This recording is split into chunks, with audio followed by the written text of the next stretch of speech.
Yavrusunu taş dibinde yatırmış, yalın ayak bostan eken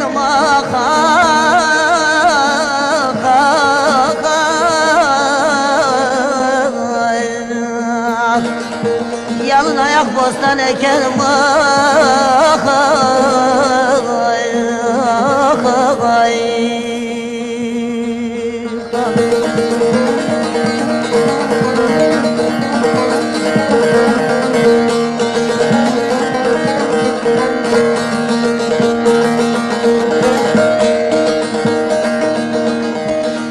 Bu hasretlik reyhaniyi bitirir, bu hasretlik reyhaniyi bitirir. Ayrılık yüzüne terler getirir, aman aman aman.